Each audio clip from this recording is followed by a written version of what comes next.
नमस्कार मेरे प्यारे प्यारे दोस्तों को मेरा नमस्कार। आप सब कैसे हैं? तो आज हम लोग कवर करने जा रहे हैं बेटा अपना लाइव सेशन। तो इस लाइव सेशन में हम लोग क्या कवर करेंगे आपको ही बताते हैं। देखो बेटा, हमने इससे पहले, प्रणाम गरिमा जी, इससे पहले बेटा देखो हमने क्या क्या कवर किया। हमने इकोनॉमिक बॉटनी को कवर किया। अच्छा जरा ये बता दीजिएगा आवाज़ सही आ रही है कि नहीं आ रही? ठीक है। हाँ देखो, हम लोगों ने इकोनॉमिक बॉटनी को कवर किया। हम लोगों ने फाइलम प्रोटोजोआ कवर किया, फाइलम पॉरीफेरा कवर किया। इससे पहले हम लोगों ने इकोनॉमिक बॉटनी के बहुत अच्छे अच्छे क्वेश्चन लगाए, पूरे एनिमल किंगडम के क्लासिफिकेशन को अच्छे से पढ़ा समझा। ठीक, गुड इवनिंग सबको, नमस्कार मेरा। ठीक है, thank you. Good evening Ajay ji, good evening Sapna ji, सब लोगों को मेरा नमस्कार। ठीक है, चलो भाई, तो हम लोगों ने जो जो चीज़ें पढ़ी। अच्छा पहले हम आपसे ये पूछना चाहेंगे, हमारी अपनी दिली इच्छा है कि आपको कहीं कोई समस्या तो नहीं आ रही, कोई चीज़ समझने में कभी ऐसा अगर लगता हो कि जैसे नोट्स की लैंग्वेज नहीं समझ में आ रही है, तो उसके लिए हमने आपको एक तरीका बताया कि आप क्या करो, नोट्स को खोल के बैठो और उसके बाद आप क्या करो, अपनी उसी वीडियो को बार बार पॉज करके देख लो, तो वो चीज़ें आपको क्लियर हो जाएंगी। ठीक है, अभी सिस्टम्स क्रिएट कर रहे हैं, फिर बोर्ड में भी पढ़ा दिया करेंगे आपको चीज सीधे लाइव डायरेक्ट। ठीक है, हालांकि उसकी ज़रूरत नहीं पड़ेगी क्योंकि हम चीज़ें ऐसे ही क्लियर करा देंगे आपको आधे से ज़्यादा, जैसे पिछली बार करा दिया था, जैसे अल्टी ग्रेड में। बस बेटा अभी ठीक है, जैसे अल्टी ग्रेड में हमने सारी चीज़ें आपको पहले क्लियर कराई थी, वही कंडीशन इसमें भी रहेगी। ठीक है, चलो खैर, सबको नमस्कार, सबको गुड इवनिंग। आज हम कुछ क्वेश्चन आपको कराएंगे। ठीक है, उन क्वेश्चन को समझना, उनको समझने के साथ साथ एनालिसिस करना कि जो हमने पढ़ा है, जो हमने पढ़ाया है ना अभी तक, लगभग लगभग ये आज हमारी जीएस मनीषा की 8th क्लास है बेटा। इस 8th क्लास में सुनते चलिएगा बेटा, इस 8th क्लास में अभी तक हमने जितना कुछ पढ़ा, अभी इस करंट सेशन में जो 7 या 8 दिन का जो भी पढ़ा है, उससे संबंधित जितने भी प्रश्न हैं वो हम आपसे करेंगे। आपको हमको इसके सीधे सीधे उत्तर देने होंगे। ठीक है, प्रश्न हमने बना के रखे हैं, पूरा कंप्लीट बना रखा है। आपको क्या करना है, अभी आप पहले केवल हमको, ठीक है, अभी आपको क्या करना है, अभी आपको केवल हमको रिस्पॉन्स करना है। राधे कृष्ण जी, सबको नमस्कार मेरा। ठीक है, आपको इन प्रश्नों के हमको जवाब देने हैं, उसके बाद हम आपको पीडीएफ प्रोवाइड करा देंगे सारे। ठीक है, तो चलो भाई ध्यान से सुनना, लगभग 17 लोग आ चुके हैं। ठीक है, अभी धीमे धीमे आते रहेंगे, नोटिफिकेशन पहुंचेंगे, क्योंकि जब लाइव क्लास हम लेना हमने जब से बंद कर दिया, तब से नोटिफिकेशन लोगों के पास नहीं पहुंचता। खैर, लेकिन उसके लिए कोई दिक्कत नहीं है, टेंशन ना लीजिए आप। ठीक है, तो चलो भैया स्टार्ट करते हैं। पहला क्वेश्चन ध्यान दीजिएगा, सबको नमस्कार, जय श्री राम। ठीक है, नोबेल प्राइज, नोबेल प्राइज कोरनबर्ग को और ओका, दो नाम है बेटा, नोबेल प्राइज कोरनबर्ग एंड ओका, दो लोगों को दिया गया। ठीक है, क्यों दिया गया? पहला ऑप्शन आर्टिफिशियल सिंथेसिस किया था जीन का, दूसरा option chemistry of DNA and RNA, तीसरा option one gene one enzyme सिद्धांत दिया था, या फिर आर्टिफिशियल सिंथेसिस ऑफ डीएनए। ठीक है, चार चार ऑप्शन है आपके पास। ठीक है, आज चार आपके पास ऑप्शन है। कह रहे हैं कि नोबेल प्राइज जो दिया गया किसको बेटा, कॉर्नबर्ग को और ओका को दिया गया, वो किस कारण से दिया गया? ठीक है, आर्टिफिशियल सिंथेसिस जीन का किया था इन्होंने, वन जीन वन एंजाइम सिद्धांत दिया था इन्होंने, या डीएनए आरएनए की केमिस्ट्री समझाई थी, या फिर artificial synthesis of DNA. Answer दीजिए जल्दी जल्दी। चलो भाई अब बातें नहीं, अब गुड मॉर्निंग गुड नाइट सब खत्म, पहले आंसर्स जल्दी जल्दी।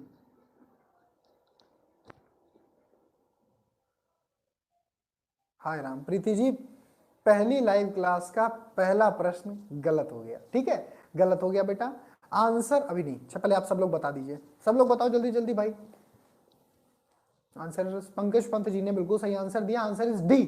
ठीक है, आर्टिफिशियल डीएनए बनाने के कारण, आर्टिफिशियल सिंथेसिस ऑफ डीएनए।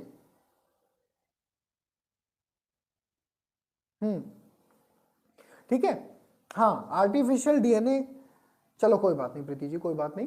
ठीक है, गलती होगी तभी तो, जब गिरेगी ना तभी तो उठ के खड़े होंगे, है कि नहीं।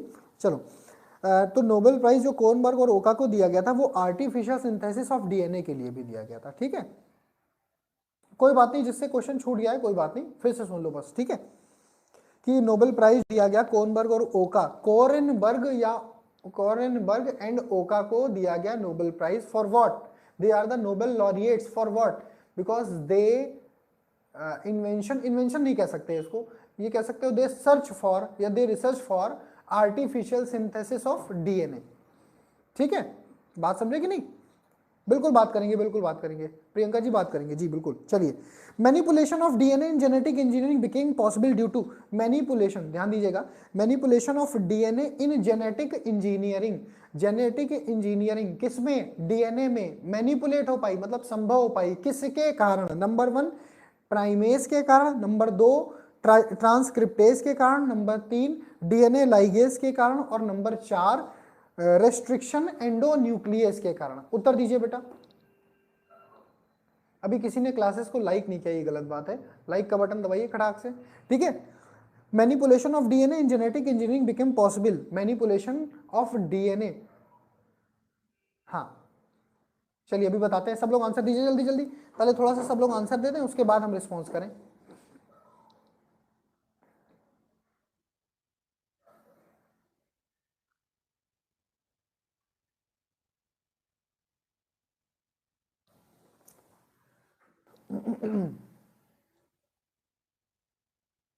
भाई देखो ये नहीं चलेगा, ये गलत बात है, आपको उत्तर देना पड़ेगा। इतने सारे 24 लोग हैं ऑनलाइन, एकदम दिखाए जा रहे हैं जो हमको 27 के अराउंड है ऑनलाइन, तो इन सब लोगों को उत्तर देना पड़ेगा, ऐसे काम नहीं चलेगा, ठीक है ना।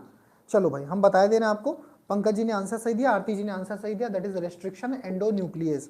देखो बेटा, रेस्ट्रिक्शन एंडोन्यूक्लियस का काम होता था cutting of DNA series, restriction endonuclease का काम था कटिंग का, काटने का, ठीक है, ठीक है। रेस्ट्रिक्शन एंडोन्यूक्लियस का क्या काम था? कटिंग का, और डीएनए की चेन को काटना ही सबसे पहले संभव बनाना था। जब आप किसी चेन को काट पाओगे तभी तो उसका रिकॉम्बिनेशन बना पाओगे, या और भी जो भी आपको प्रयोग करने वो कर पाओगे। तो ऐसी कंडीशन में ध्यान दीजिएगा, तो ऐसी कंडीशन में सबसे पहला जो जेनेटिक इंजीनियरिंग संभव हो पाई वो केवल और केवल रेस्ट्रिक्शन एंडोन्यूक्लियस के कारण संभव हो पाई, इसलिए मैनिपुलेशन, ध्यान दीजिएगा, इसलिए हाँ मॉलिक्यूलर सीजर कह सकते हैं, आरती जी ने बिल्कुल सही बताया, ठीक है। डीएनए इन जेनेटिक में become possible due to the discovery of restriction endonuclease. ध्यान दीजिएगा, बातें सुनिएगा। In bacterial cell restriction enzyme cleave, cleave माने तोड़ना या काटना, in bacterial cell restriction enzyme cleave foreign DNA thus eliminate the infecting organism. अगर जैसे हमको पता चल जाता है कि ये जीवधारी है जिससे हम बीमार हो रहे हैं, ठीक है, तो हम क्या करेंगे, जेनेटिक इंजीनियरिंग के द्वारा रेस्ट्रिक्शन एंडोन्यूक्लियस को उसके डीएनए से कट कर, डीएनए उसका काट देंगे। जब उसका डीएनए काट देंगे तो वो रिकॉम्बिनेशन नहीं कर पाएगा, रेप्लिकेशन नहीं कर पाएगा, ट्रांसक्रिप्शन नहीं कर पाएगा, प्रोटीन नहीं बना पाएगा। जब वो प्रोटीन नहीं बना पाएगा तो आपको बीमार नहीं कर पाएगा। आई बात समझ में?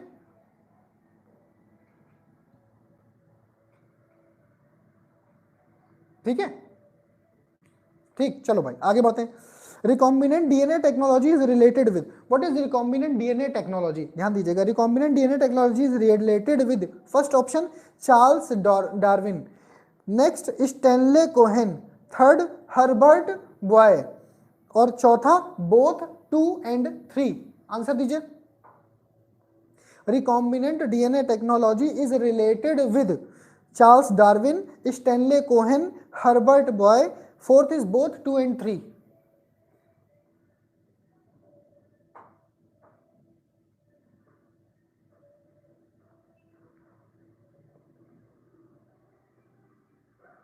चलो ठीक है, दो लोगों ने आंसर गलत दिया, दो लोगों ने सही दिया, आलोक जी का बिल्कुल सही और पंकज जी का आंसर सही है, ठीक है। आंसर ज्योति जी ने भी सही आंसर दिया, इस आंसर होगा स्टैनले कोहेन और हर्बर्ट बॉय दोनों, ठीक है। ध्यान दीजिएगा, पहले तो आप ये जानना सीखिए कि what is DNA recombinant technology. DNA recombinant technology में क्या होता है, उस डीएनए का रिकॉम्बिनेशन तैयार करने की एक पद्धति है। सुनिएगा, a series of procedures that are used to join together DNA segments, ठीक है। बहुत सारी एक तरह से कहा जाए सीरीज, बहुत सारे कार्य क्रियाकलापों की बहुत सारी सीरीज जिसमें डीएनए को जोड़ा जाए, अलग अलग डीएनए को जोड़ा जाए, that is known as recombinant DNA technology. तो इसका आंसर जाएगा both 2 and 3। Question number 4, animals nature, ध्यान दीजिएगा, ये क्वेश्चन बहुत इंपॉर्टेंट है। कह रहे हैं कि स्पंज, देखो बेटा, जब सबसे पहले देखो भाई जब स्टार्टिंग हुई तो फाइलम प्रोटोजोआ था स्टार्टिंग में, उसके प्रोटोजोआ के तुरंत बाद पॉरीफेरा को रखा गया। अब जब पॉरीफेरा की हम बात करते हैं तो जब हम समुद्र में घुसते हैं जब हम लगभग 60 से 70 फीट अंदर चले जाते हैं समुद्र में, तो हमको क्या पता चलता है, आपको पता है? हमको ये समझ में आता है कि पौधे और जंतु बिल्कुल एक जैसे लगते हैं, उसमें कोई बहुत ज्यादा आइडेंटिफिकेशन या बहुत ज्यादा वो नहीं रह जाता कुछ डिफरेंशिएशन। तो वही कह रहा है कि एनिमल नेचर स्पंज का बताया किसने, और क्या क्या कारण होते हैं, कैसे शो होता है कि ये जो स्पॉरीफेरा है, ये जो स्पंजेस हैं, ये एनिमल है, ये कैसे पता चलता है? सुनिएगा, पहला ऑप्शन होलोजोइक न्यूट्रिशन, दूसरा ऑप्शन एब्सेंस ऑफ सेल्यूलोज, तीसरा option present of ciliated larva, चौथा option all of the above. Answer दीजिए। बहुत अच्छे से पढ़ाया, बहुत अच्छे से पढ़ाया पॉरीफेरा को, आपको आंसर पता होना चाहिए, ये सारी चीजें पढ़ाई हैं उसमें। योगिता जी शाबाश, very good, the answer is D. ठीक है ना, बात समझ में आ रही ना? हमें नहीं लगता कोई कंफ्यूजन होगा। देखो जो बच्चे लगातार पढ़ रहे हैं उनके आंसर सही हो रहे हैं, हमें इस बात की खुशी है। ठीक है, जो बच्चे लगातार हमसे पढ़ रहे हैं उनके आंसर सही हो रहे हैं। चलो ठीक, वेरी गुड। ठीक है, the animal nature of sponges is shown by holozoic nutrition. ठीक है, absence of cellulose because the cellulose is the characteristics of plant cell. ठीक है, और प्रेजेंट ऑफ सिलिएटेड लार्वा, देखो पौधों में सिलिएटेड लार्वा की कोई जरूरत नहीं, पौधे को टहलना घूमना नहीं, और ये पानी में रहने के कारण इनको सिलिएटेड लार्वा इसलिए ताकि वो चल सके, मूवमेंट कर सके। ठीक है, तो आंसर इज डी। चलो next question number 5, contractile vacuole. हाँ बेटा देखो, कोर्ट ध्यान दीजिएगा, कोर्ट ने आदेश किया है कि 3 महीने के अंदर कराना, 1 महीना निकल चुका है, 2 महीने और बचे, मार्च बचा है। तो मेरा अंदाजा है कि माध्यमिक जो बोर्ड है वो मार्च के एंड से पहले तक आपका एग्जाम करा देगा। और ये जो हम लाइव क्लासेस चला रहे हैं, ये जो हम अपना कोर्स चला रहे हैं, ये बेसिकली उन्हीं बच्चों के लिए है जिन्होंने ये फॉर्म भरा था लेकिन उस समय वो उपस्थित नहीं हो पाए, क्योंकि भाई अलाउड ही नहीं किया गया। ये कह दिया गया कि हाई स्कूल में बायोलॉजी यानी जीव विज्ञान कोई सब्जेक्ट नहीं होता, विज्ञान सब्जेक्ट होता है। आई बात समझ में? तो ऐसे बच्चों को एक्सपेल कर दिया गया था, बट परीक्षा होनी है, तो ये कोर्स बेसिकली उन्हीं लोगों के लिए। लेकिन फिर भी कोई बच्चा जो केंद्रीय विद्यालय की तैयारी कर रहा है, नवोदय विद्यालय की तैयारी कर रहा है, वो इन सब लेक्चर्स को पढ़ सकता है, इनको सेव करके अपने पास रख सकता है, सारे नोट्स को अपने पास रख सकता है। आगामी वो किसी भी एग्जाम में जब वो बैठेगा तो इन सबसे 90% मदद मिलेगी। 100% कोई कंप्लीट नहीं कह सकता, जो झूठ बोलते हैं वो बोलते होंगे, हमें नहीं मतलब। ठीक है, 90% आपको गारंटी हम देते हैं कि मदद मिलेगी। ठीक है, चलो आगे बढ़ते हैं। तो contractile vacuole is present in contractile vacuole, बेटा बाद में बात करते हैं, मैसेज के थ्रू हम देखिए लिंक डाल रखे हैं सब, मैसेज के थ्रू बाद में बात करते हैं। ठीक है, contractile vacuole is present in paramecium, Euglena, amoeba, all of these. बेटा जो पढ़ाया है उसी से क्वेश्चन बनाए हमने, ठीक है ना, जो पढ़ाया है ना उसी से क्वेश्चन। चलो ठीक, तो contractile vacuole is present in paramecium, Euglena, amoeba, all of these. Answer दीजिए नंदिनी जी। डी डी डी डी, शाबाश, very good, very very good, answer is right. ठीक है, द आंसर इज डी। ठीक है, आंसर इज डी। पैरामीशियम में भी होगा, Euglena में हो गया। अच्छा देखना, अभी फंसाते हैं आपको। अगर हम पूछे कॉन्ट्रेक्टाइल वैक्यूल इज फाउंड इन, ध्यान दीजिएगा, contractile vacuole is found in Plasmodium, answer क्या होना चाहिए? एक पाई जाती है कॉन्ट्रेक्टाइल वैक्यूल की 2 पाई जाती है? एक कॉन्ट्रेक्टाइल वैक्यूल पाई जाती है प्लाज्मोडियम में कि 2 पाई जाती है? जरा बताना बेटा।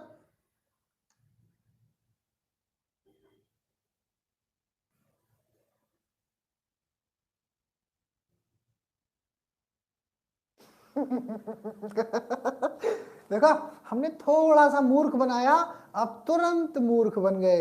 बेटा न 1 पाई जाती न 2 पाई जाती, क्योंकि प्लाज्मोडियम को कॉन्ट्रेक्टाइल वैक्यूल नहीं चाहिए। वो पानी में नहीं रहता, वो अमीबा नहीं है, वो आपके शरीर में रहता है, आपकी आरबीसी में रहता है, आपके लीवर में रहता है। प्लाज्मोडियम पैरासाइट है, parasite does not have contractile vacuole. बजाओ ताली। ठीक है, अब बात समझ में आई? ऐसे ही मजाक किए जाते हैं इंटरव्यू में, ठीक है, और आप बड़े प्यार से कहते हैं कि 1 नहीं 2, सर ने बताया तो था, लेकिन सर ने 2 किसके लिए बताया था ये हम भूल गए। बात समझ में आई कि नहीं? अपनी गलती समझ में आई? बहुत सारे लोगों ने उत्तर दे दिया 2। शालिनी जी ने कहा 2, गरिमा जी ने कहा, जया जी ने कहा 2, ज्योति जी ने कहा, प्रीति जी ने कहा, योगिता जी ने कहा, अजय भाई ने कहा, सब लोगों ने कह दिया 2। गलत बोल दिया कि नहीं बोल दिया? अभी बात समझ में आई? अब बात समझ में आई कि नहीं? पैरासाइट में कॉन्ट्रेक्टाइल वैक्यूल नहीं पाई जाती है। बात समझ में आई कि नहीं? गलती समझ में आई कि नहीं? चलो आगे बढ़ते हैं। चलो कह रहे हैं भैया कि ए डिस्टिंक्ट, ध्यान दीजिएगा, ए डिस्टिंक्ट मैकेनिज्म, ध्यान दीजिएगा, ध्यान दीजिएगा, ए distinct mechanism that usually involve A short segment of DNA with remarkable capacity to move from one location to another in a chromosome। ज्यादा बड़ा हो गया, आप घबराओ नहीं, जब तक हमें घबराने की जरूरत नहीं है। ध्यान दीजिएगा, ये प्रश्न कह रहा है ए डिस्टिंक्ट मैकेनिज्म, एक अलग प्रक्रिया, दैट यूजुअली इन्वॉल्व्स, जिसमें ऐसा कुछ होता है, ए short segment of DNA, DNA का एक छोटा भाग, विद रिमार्केबल कैपेसिटी, जिसमें बहुत सारी क्षमता होती है, किस बात की, टू मूव करने की, चलने फिरने की, from one location to another location in a chromosome. अब सुन लो पूरा सेंटेंस हिंदी में, कह रहे हैं कि ऐसी प्रक्रिया जिसके अंतर्गत कोई डीएनए, हाँ short segment of DNA move कर जाए एक ही क्रोमोसोम में एक जगह से दूसरी जगह, इस प्रक्रिया को क्या कहते हैं। देखो कितनी जल्दी नीरू जी ने बोला कि जंपिंग जीन, आंसर लगभग ठीक है, लेकिन अभी यहां पर हम इसमें बात नहीं करेंगे, यहां पर हम इसमें बात नहीं करेंगे, हम बात करेंगे इस प्रक्रिया को क्या कहते हैं। इस प्रक्रिया को क्या कहते हैं, पहला डीएनए रेप्लिकेशन कहते हैं क्या, या डीएनए ट्रांसपोजिशन कहते हैं, या डीएनए हाइब्रिडाइजेशन कहते हैं, या फिर डीएनए रिकॉम्बिनेशन कहते हैं, उत्तर दीजिए।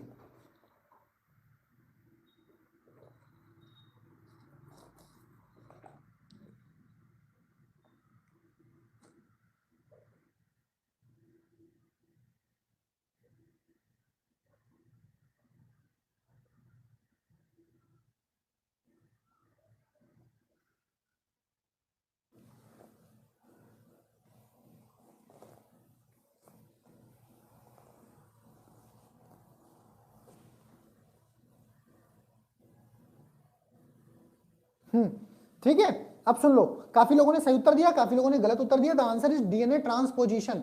इस प्रक्रिया को डीएनए ट्रांसपोजिशन कहते हैं, जब डीएनए का एक छोटा भाग, आंख बंद कर लो, ध्यान से सुनो, कान से सुनो, जब डीएनए का एक छोटा भाग क्रोमोसोम में एक जगह से दूसरी जगह जा सके, मूव कर सके, चल सके, इस प्रक्रिया को ट्रांसपोजिशन कहा जाता है, डीएनए ट्रांसपोजिशन।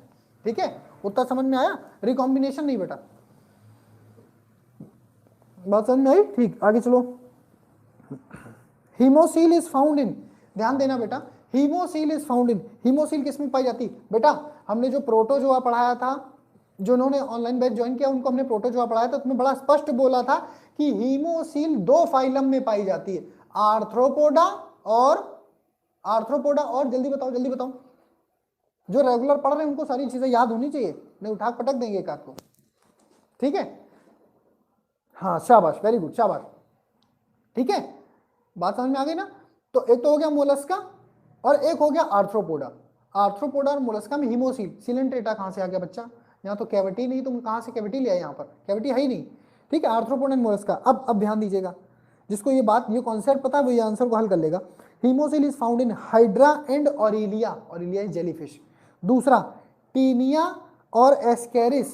तीसरा पेरीप्लेनेटा एंड पाइला। चौथा बेलेनोग्लॉसस एंड हर्डमेनिया। उत्तर दीजिए भाई, पलथी मार के बैठेंगे पंडित जी, चलिए बताइए।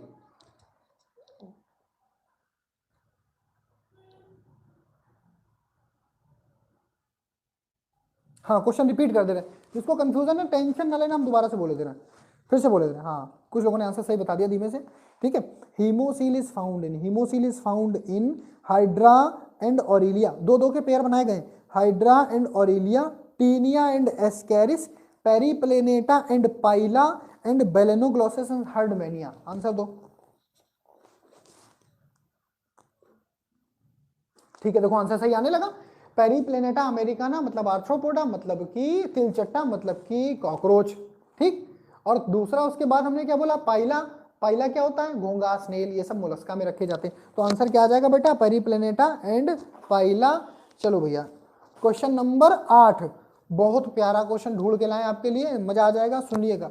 बाई रेडियल सिमेट्री हो, ध्यान दीजिएगा, लेकिन निडोब्लास्ट ना हो। बाई रेडियल सिमेट्री हो, biradial symmetry and lack of cnidoblast are the characteristic of number 1 Aurelia and Paramecium. दिमाग लगाना, फर्जी ना बोलने लगना, पहले सोचना थोड़ा सा, भले देर से उत्तर दीजिए लेकिन सही दीजिए। बाई रेडियल सिमेट्री हो, ठीक है, by radial symmetry her phylum में नहीं है, बाई रेडियल सिमेट्री हो लेकिन लैक ऑफ निडोब्लास्ट हो, ठीक है। तो करेक्टरिस्टिक ये किसमें, ऑरेलिया एंड पैरामीशियम, दूसरा हाइड्रा एंड स्टारफिश, तीसरा स्टारफिश एंड सी एनीमोन, चौथा टीनोफोरा एंड बैरो। बहुत अच्छे से पढ़ाया है हमने ऑनलाइन बैच में, टीनोफोरा, बैरो और ऑरेलिया पैरामीशियम, हाइड्रा स्टारफिश और स्टारफिश सी एनीमोन।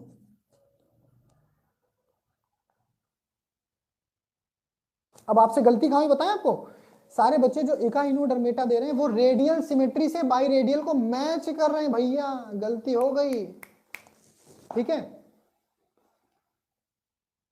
हाँ नैना बेटा परेशान ना हो, इस वीडियो को आप दोबारा देख लेना, अगर आप अपने काम निपटा रहे हो आप काम निपटाओ, आप दोबारा से देख लेना इसको, कोई दिक्कत नहीं, ठीक है। सुनो बेटा, हमने रेडियल सिमेट्री की बात ही नहीं की थी और हमने रेडियल सिमेट्री की नाम जब नाम ही नहीं लिया, हम बोल रहे हैं बाई रेडियल सिमेट्री। यहीं पे आप इकाइनोडर्मेटा लगा के चले आते हो, छाती ठोक के बाहर आके कहते हैं मेरा एकदम सही है, लेकिन गलत हो गया, रेडियल सिमेट्री नहीं बाई रेडियल की बात हो रही, ऊपर से काटा जाए। हमने बैच में बताया था कि ट्रांसवर्स सेक्शन से ऊपर से काटने को बाई, देखो बताते हैं, हमको देखो समझो, अगर हम ऐसे कट जाएं, अगर हमको कोई चाकू लेके ऐसे काटे सामने से, एक भाग इधर हो जाए एक भाग इधर बराबर बराबर, तो इसको कहा जाएगा बाईलैटरल। आई बात समझ में, पहले बताओ इतनी बात समझ में आई, इसको क्या कहा जाएगा, बाईलैटरल सिमेट्री। इसको क्या कहा जाएगा, इसको कहा जाएगा बाईलैटरल सिमेट्री। हमको ऐसे कोई काट दे तो आधा इधर आधा इधर, ठीक, लेकिन अगर हमको मुंडी से काटा जाए, सर से काटा जाए, अभी हम ऐसे खड़े ना, ऐसे नहीं, सर से काटा जाए और ये हिस्सा अलग हो जाए, ये हिस्सा अलग हो जाए, that is known as biradial. और रेडियल में क्या होता है कि हमको ऐसे काटो ऐसे काटो ऐसे काटो सब बराबर निकले, तो ये किसमें, तारा मछली में पाया जाता है, केवल Echinodermata. Radial biradial both are different, biradial केवल और केवल, हाँ अब आए बेटा तुम लोग लाइन पे, कॉम्ब जेलीज, शाबाश बेटा वेरी गुड, बात समझ में आ गई, देखा उत्तर निकलवा दिया हमने आपसे। लेकिन एग्जाम में कोई इतना आपका गला पकड़ के नहीं दबाएगा ना, आपको खुद से समझना है, ठीक है। तो भैया देख लो, biradial symmetry and lack of cnidoblast is found in Ctenophora, Ctenophora में पाई जाती है कॉम्ब जेलीज, तो ये कॉम्ब जेलीज, इसका उत्तर जाएगा चौथा। नेक्स्ट क्वेश्चन, क्वेश्चन नंबर 9, ठीक है।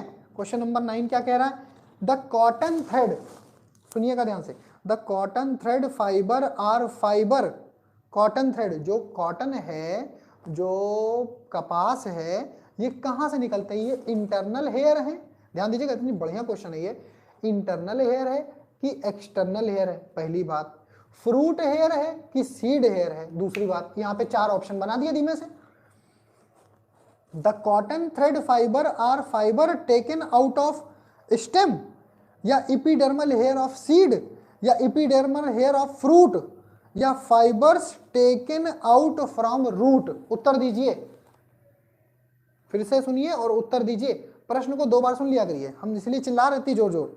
द कॉटन थ्रेड फाइबर, कपास के जो धागे हैं वो fibre taken out of stem, क्या स्टेम से निकाले जाते हैं, कि इपिडर्मल हेयर हैं सीड के, कि इपिडर्मल हेयर हैं फ्रूट के, कि फाइबर हैं जो रूट से निकाले जाते हैं। हाँ सरफेस हेयर तो हैं, वो तो ठीक है, अच्छी बात है, सरफेस हेयर हमने माना है, हाँ शाबाश, नंदन जी ने सही बता दिया, एपिडर्मल हेयर ऑफ सीड। नवीन वर्मा जी आपका उत्तर गलत हो गया, फ्रूट नहीं बोला जाएगा उसको, सीड बोला जाएगा, ठीक है, ऑप्शन बी। चलो नेक्स्ट, क्वेश्चन नंबर 10, देखना क्वेश्चन नंबर 10, क्वेश्चन नंबर 10 देखना गलती कैसे होती। Sugarcane is the member of Gramineae, sugarcane is the member of Gramineae, और ये ऑप्शन है, option number 1 Gramineae, option number 2 Poaceae, option number 3 1 और 2, option number 4 none of these.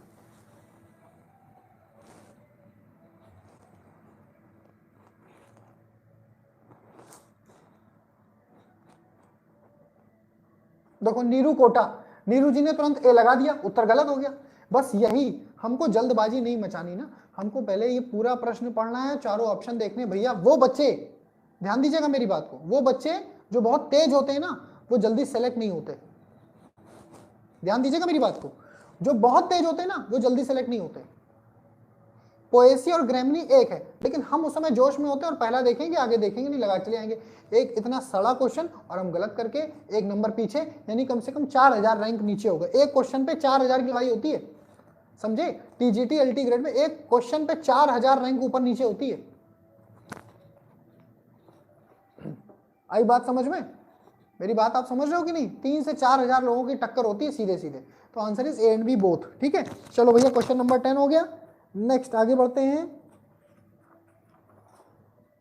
कह रहे हैं कि जो रेजिन होता है, हाँ जो रेजिन होता है, या जो जिसको रेजिन मतलब गोंद भी कह सकते हो आप देसी भाषा में, जो रेजिन एंड टर्पेंटाइन है, टर्पेंटाइन मतलब तारपीन, resin and turpentine is obtained from, resin and turpentine is obtained from 1 Pteridophyta, 2 gymnosperm, 3 angiosperm. बहुत अच्छा क्वेश्चन, बहुत अच्छा क्वेश्चन, ध्यान दीजिएगा। Number 1 Pteridophyta, number 2 gymnosperm, number 3 gymnosperm wood, number 4 gymnosperm flower. Answer दीजिए।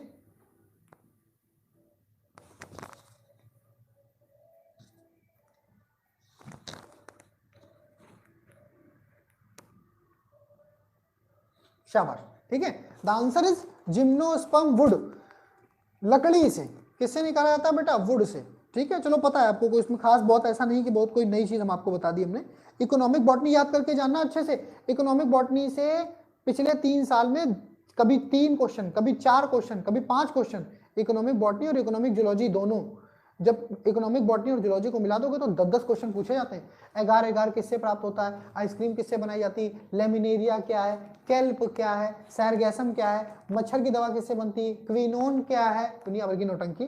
ठीक है, पेपेवर सोमनीफेरम क्या है? यानी कि इकोनॉमिक बॉटनी से बहुत क्वेश्चन पूछे जाते हैं। आप बिल्कुल रट के जाओगे, और ये आप मान के चलो, लिख के ले लो, गारंटी देते हैं। अगर टीजीटी का पेपर इधर होता है तो वो पुराने 5 पेपर से बहुत कॉपी करते हैं। ध्यान दीजिए क्या कह रहे हैं, सुनिए। पुराने 5 पेपर को बहुत अच्छे से कॉपी करते हैं, तो वो पुराने 5 पेपर आपको कंठस्थ होने चाहिए। क्या होने चाहिए?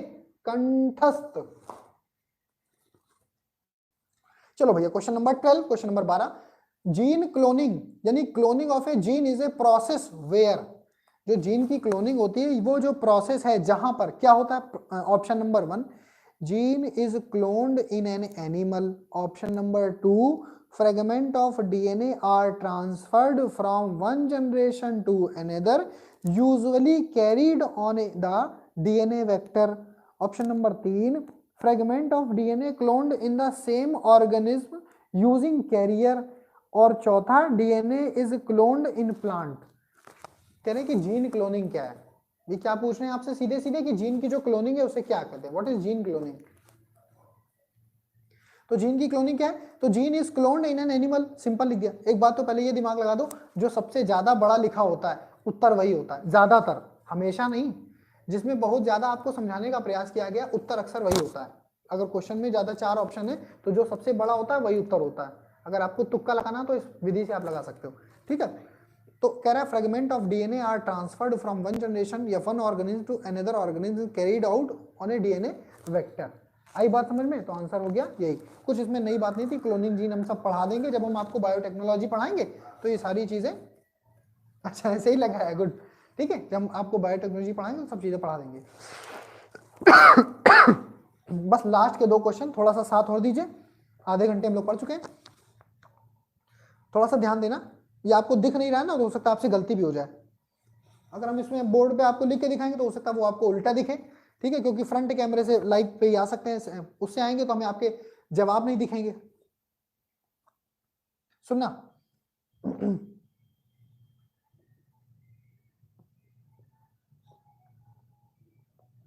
बेटा, यहाँ नहीं, ये सब बातें यहाँ नहीं, मैसेज के थ्रू। ठीक है, और कॉल मत किया करो प्लीज ज्यादा। ठीक है, बहुत कॉल करते हो आप लोग। ठीक है, चलो भाई। If the sequence of bases in DNA is, अच्छा चलो, ओहो पता नहीं कहाँ चला गया। सुनना, हम आपको एक सीक्वेंस बोल रहे हैं, आप जरा कॉपी पेन लेके बैठिए, 2 मिनट कॉपी पेन लेके बैठिए, कॉपी पेन लेके बैठिए और नोट करिए। हम सीक्वेंस बोल रहे हैं आपको। ए, थैंक यू आलोक जी, धन्यवाद। ठीक है बेटा, if the sequence of bases in DNA is, note करो बेटा, ए बेस सीक्वेंस बोल रहे हैं आपसे, ए नोट करते जाना, हाथ उठाते जाना, पता चल जाता है कि हमको T T, A T T, C G, A T T, C G, A T G, A T G, A, ठीक है। अब देखो बेटा, the sequence of bases in DNA is A T T, C G, A T G.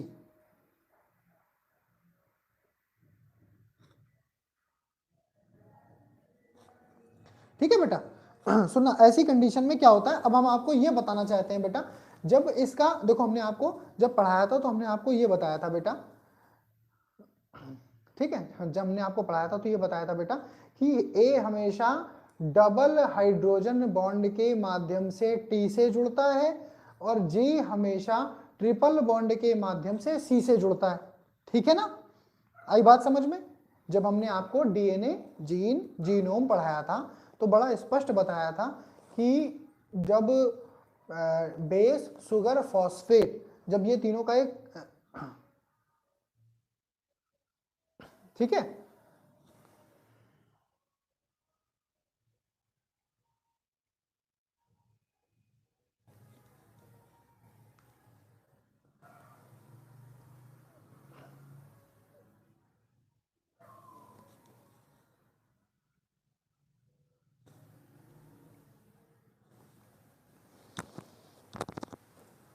ठीक है, चलो बात करते हैं। ठीक है, हम बात कर रहे थे, if the sequence of bases in DNA is A T T, C G, A T G, then the sequence of bases in transcription. देखो बेटा, आरएनए बनना है, मेरी बातें अब सुनिएगा जरा, सब लोग हैं ना, ध्यान दीजिएगा जरा, 49 लोग आ चुके हैं इस समय, 50 से ऊपर हो चुके हैं। ठीक है, ध्यान देना मेरी बात को बेटा, जब एक बेस सीक्वेंस आपको दिया होगा, एक क्वेश्चन जरूर आता है टीजीटी में या एलटी ग्रेड में, एक क्वेश्चन ये वाला जरूर आता है, एक बेस सीक्वेंस दिया होगा तो पूछेंगे कि आरएनए में क्या बनेगा, यानी कि ट्रांसक्रिप्शन में क्या होगा। देखो बेटा, डीएनए से क्या बनता है, डीएनए से क्या बनता है बेटा, आरएनए बनता है। डीएनए से क्या बनता है, आरएनए, और आरएनए से क्या बनता है, प्रोटीन। ध्यान दीजिएगा, डीएनए से क्या बनता है, आरएनए, आरएनए से क्या बनता है, प्रोटीन। ठीक, तो बेटा जो आरएनए बनता है ट्रांसक्रिप्शन, हमने पढ़ा था कि आरएनए में यूरेसिल होता है। हाँ, ध्यान दीजिएगा, ध्यान दीजिएगा थोड़ी सी मेरी बात। रुकना रुकना रुकना, पारुल जी ने आंसर दे दिया, आंसर गलत हो गया। पारुल जी आंसर गलत हो गया, या तो आपने नोट गलत किया है। ठीक है, तो आपको हमको सीक्वेंस बताना है, आपने गलत बता दिया।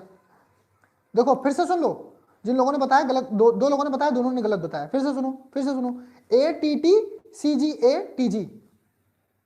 फिर से नोट कर लो, अगर गलत बता रहे हो तो कॉपी पेन में नोट करो अच्छे से, गलत नहीं बताना, सही बताना है। A T T, C G, A T G. हाँ, आरएनए का बताना है बेटा, ट्रांसक्रिप्शन हो रहा है। प्रश्न आपसे कह रहा है, if the sequence of bases in DNA is ATT, CG, ATG, then the sequence of bases in the transcription will be. तो ये आपको दिमाग में लगाना है, ये दिमाग में आपको रखना है। क्या रखना है दिमाग में आपको, रुकना। हाँ देखो, नंदनी जी फिर गलती की आपने, फिर गलती की आपने। आरती बेटा गलत, शालिनी गलत, एकता जी गलत, कोई वहां पहुंच ही नहीं पा रहा। गलती क्यों हो रही मालूम, जब हम लोग जब छोटे थे ना तो एक दूसरे से शर्त लगाते थे, जब दूसरा बोलता था हरी तब बताते थे, तो अब आपको बोलना पड़ेगा हरी मानी हमने, फिर हम बताएं। गलत, प्रीति जी गलत,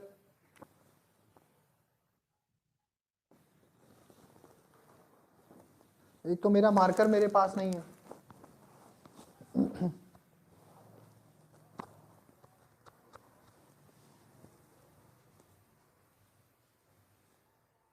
अच्छा रिपीट नहीं आ रहे, चलो हम फिर से बोले दे रहे हैं।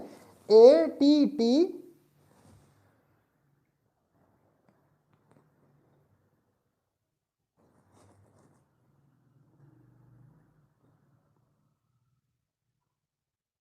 सपना जी आपने थोड़ा सा सही बताया फिर गलत कर दिया लास्ट में। देखो यही करने में तो मजा आता है, लाइव क्लास का मतलब ही तो होता है इंटरेक्शन। माधुरी जी शुरुआत गलत, बताएं? हम बताएं? हम बताएं? देखो बेटा, योगिता जी गलत, ठीक है, अब हम बता दे रहे, आप लोग शुरुआत ही गलत कर रहे हो, आप लोग शुरुआत ही गलत कर दे रहे हो। हाँ भाई देखो, लाइक नहीं किया अभी किसी ने, पहले सब लोग लाइक कीजिए, पहले सब लोग एक तरफ से लाइक कीजिए, फिर हम बताते हैं, ठीक है। वीडियो को लाइक करिए बहुत तेजी के साथ, फिर हम आपको उत्तर देते हैं। देखो बेटा, ATTCG ATG, तो क्योंकि ए था, आरएनए में थायमीन नहीं रखा जाता, यूरेसिल रखा जाता है। आरएनए में थायमीन नहीं रखा जाता, क्या रखा जाता है? यूरेसिल। तो जहां ए है वहां यू होगा, तो होगा यू, और जहां टी है वहां ए होगा, यू ए जी, क्योंकि सी लिखा है ना, जी का उल्टा सी, और फिर ए आया, तो इस ए का हो जाएगा यू। हाँ अब देखो सही लिखा है, ये किसने लिखा है? नहीं फिर गलत हो गया, विनोद जी गलत हो गया, गलत हो गया, कुछ गलत हुआ,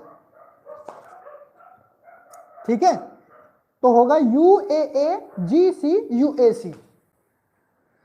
ठीक है। अब बात समझ में आई कि नहीं? आपसे गलती कहां हो रही थी पता है? आपसे गलती हो रही थी, आप ए को टी में ट्रांसफर करे दे रहे थे, ए का टी जोड़ रहे थे, वो डीएनए में होता है, आरएनए में नहीं होता। आप मेरी बात समझ पा रहे हो कि नहीं? जो बच्चे थोड़ा बहुत नहीं पढ़े, इन सब चीजों को नहीं जानते हैं, वो नहीं समझ पा रहे होंगे। हाँ बेटा सपना, अब सही लिखा आपने शायद, चलो ठीक, अब सही है, ठीक है। अब मेरी बात समझ गए आप? UAAGCUAC, बात समझ में आ गई?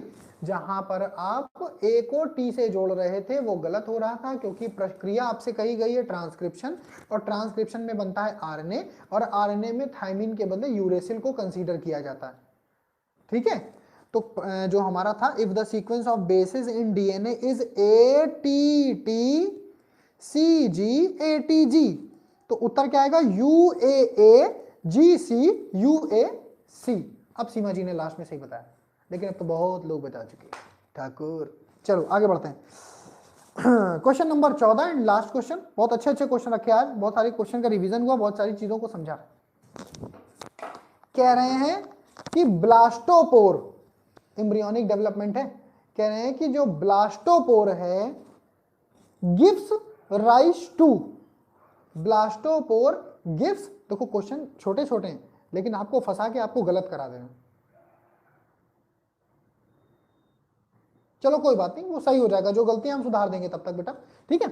ब्लास्टोपोर गिव्स राइज टू, पहला ऑप्शन माउथ, दूसरा ऑप्शन किडनी, तीसरा ऑप्शन एक्सक्रीटरी पोर, चौथा ऑप्शन रिप्रोडक्टिव पोर। उत्तर दीजिए।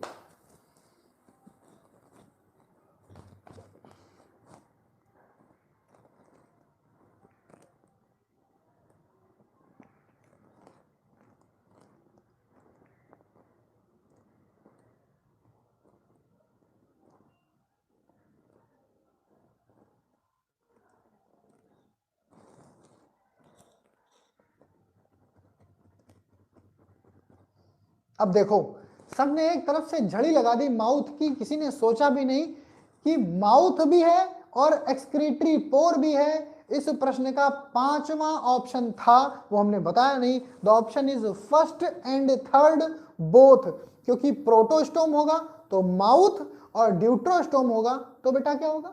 एनस। आई बात समझ में? एनस यानी एक्सक्रीटरी पोर। भाई बात समझ में आई कि नहीं? नमस्ते बेटा, ठीक है। तो ब्लास्टोपोर दोनों चीजें बनाता है, प्रोटोस्टोम में माउथ और ड्यूट्रोस्टोम में एनस।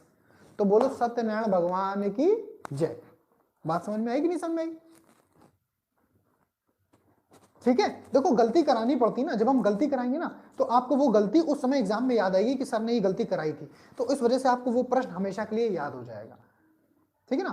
पढ़ाना सबको आता है, या ये कह सकते हो पढ़ा सब लेते हैं, लेकिन चीज़ों को वहीं पर याद करा देना, क्लासेस में रटा देना, समझा देना, उससे कोई चीज़ जोड़ देना, किसी चीज़ से उसका संबंध बना देना, तो आप क्या होता है ना, वो आपके ब्रेन को एक्सेप्ट करता है, ब्रेन में उसकी विजिबिलिटी आती है। जब आप विजुअलाइज करते हो ना किसी चीज़ को, आपने ध्यान दिया होगा जब हम मन से पढ़ाते हैं, जय, जब हम मन से पढ़ाते हैं तो हम आंख बंद कर लेते हैं, क्योंकि हमको बायोलॉजी दिखती है, हमको जीवन दिखता है, हमको जो हम बोल रहे होते हैं वो दिखता है। जिस दिन आपको दिखने लगेगा आपके प्रश्नों के उत्तर सही होने लगेंगे, ठीक है।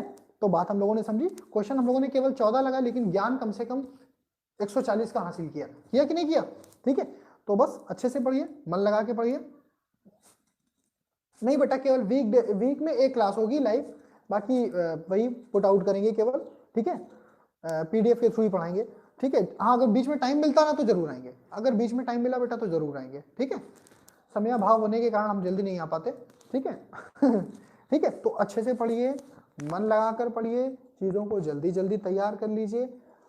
आगे का ये मत सोचिएगा कि अभी कहाँ एग्जाम डेट आई है, अभी क्यों ये खामखा खोपड़ी खराब कर रहे हैं मेरी। नहीं बेटा, जब आप पहले से प्रयास करेंगे ना, चलिए बहुत अच्छी बात है, जब आप, हाँ हाँ हाँ हाँ ठीक, धन्यवाद। ठीक है, जब आप पहले से पढ़ोगे बेटा, किसी युद्ध की तैयारी जीतने के लिए, किसी युद्ध को जीतने के लिए पहले उसकी पूरी एटीट्यूड को समझना होता है, उसके सराउंडिंग्स को समझना होता है, अपने जिसे आप युद्ध करने जा रहे हो उसको भी समझना होता है कि वो किस किस प्रकार के क्वेश्चन आप पे डालेगा, किस किस प्रकार के बाण, किस किस प्रकार के शस्त्र अस्त्र आपके ऊपर प्रयोग करने वाला है। ठीक है, तो इसीलिए अच्छे से पढ़िए, और हमने आपसे पहले भी बताया था, हम तो क्वेश्चन कराते ही जाएंगे, लेकिन आपकी भी जिम्मेदारी ये होनी चाहिए कि कम से कम पर डे 100 क्वेश्चन, कितने बेटा, 100 क्वेश्चन आप पर डे लगाइए, 100 क्वेश्चन आप पर डे लगाइए। जब आप 100 क्वेश्चन, जब आप बेटा जो भी बातें आपको करनी है, बस व्हाट्सएप नंबर हम अभी वीडियो के लिंक में, अपनी इस वीडियो के लिंक में, आपको वीडियो के लिंक में नीचे व्हाट्सएप नंबर दे देंगे, उससे आप फिर जिसको ऑनलाइन बैच ज्वाइन करना है वहां पे आप लिख दीजिएगा टीजीटी एंट्री, बस, ठीक है ना। तो बात समझ में आ रही कि नहीं? ये चीजें हम लोगों ने कवर की, सारी चीजों को देखा, अच्छे से पढ़िए, मन लगा के पढ़िए। Thank you so much. चीजों को समेटने की कोशिश करिए। बहुत सारे बच्चे रोज फोन करके एक ही चीज पूछते हैं, सर किताबों के नाम बता दीजिए। भैया किताबें मत बदलिए, जो आप पढ़ रहे हैं उससे पढ़िए। फिर भी अगर आपको बहुत अच्छा करने का प्रयास करना है तो दोनों एनसीईआरटी फर्स्ट ईयर इंटर की, रमेश गुप्ता और एमपी कौशिक इंटर की टेक्स्ट बुक, और उसके अलावा एक ऑब्जेक्टिव बुक आर.के. पिल्लई और कुमार मलिक, ये 6 किताबें आपको अपने पास रखनी है अगर आपको टीजीटी क्रैश करना है। बहुत बहुत धन्यवाद। Thank you so much. Bye bye, good night, love you all.